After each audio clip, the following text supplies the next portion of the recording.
Mheshimiwa Rais wa Jamhuri ya Muungano wa Tanzania, waheshimiwa wakuu wa nchi na serikali mbalimbali, mabibi na mabwana, ni heshima na furaha kubwa kwangu kusimama mbele yako Mheshimiwa Rais na mbele ya umati wa watu wa kiwango hiki. Kwa niaba ya Warundi na kwa niaba yangu binafsi, ninakuomba upokee mapongezi yangu na dhati kwa ajili ya sherehe ya kuapishwa kwako kama Rais wa Jamhuri ya Muungano wa Tanzania. Mheshimiwa Rais, ningependa kuwapongeza ninyi raia wote wa Tanzania kwa jumla kwa namna mlivyopiga kura.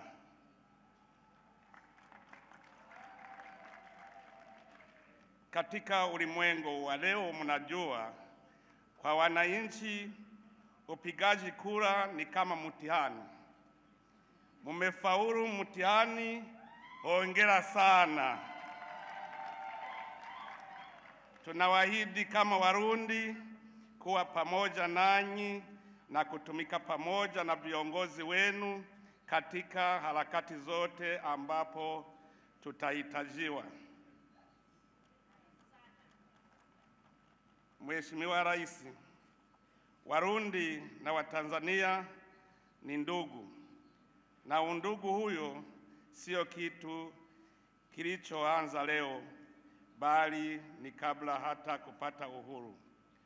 Baada ya nchi zetu mbili kupata uhuru, Tanzania imepokea na kuwahifadhi raia wengi wa Burundi, hata tunajisikia nyumbani. Kutokana na mawasiliano wa urafiki vilivyopo baina ya raia wa Burundi na Watanzania, furaha ya Watanzania leo ni furaha ya Warundi.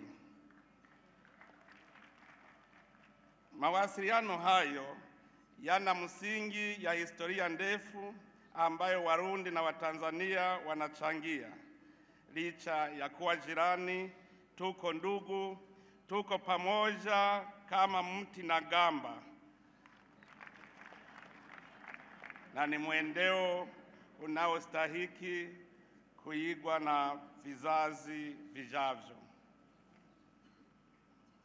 Mheshimiwa Rais, amani haina bei, na Watanzania mmeelewa vizuri msemo huo, kwani kutoka zaidi ya miaka 60 Tanzania iliendelea kuwa mfano wa amani na utulivu, umoja na maendeleo.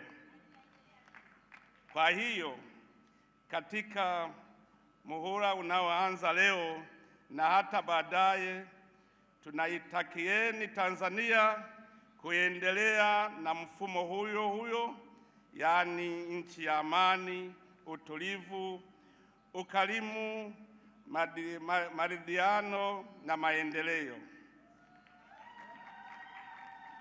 Kwa upande wangu kama Rais na kwa niaba ya Warundi wote, ninajitolea kuendelea na miradi ya maendeleo tunayoichangia na Tanzania. Ningependa pia kuzungumzia umuhimu wa kuzingatia na kulinda usalama wa mipaka ya nchi zetu, tukitumika bega kwa bega. Vile vile ni sharti tuzingatie umuhimu wa kulinda usalama wa raia wetu dhidi ya tisho lolote linaloweza kusababisha vurugu katika kanda letu.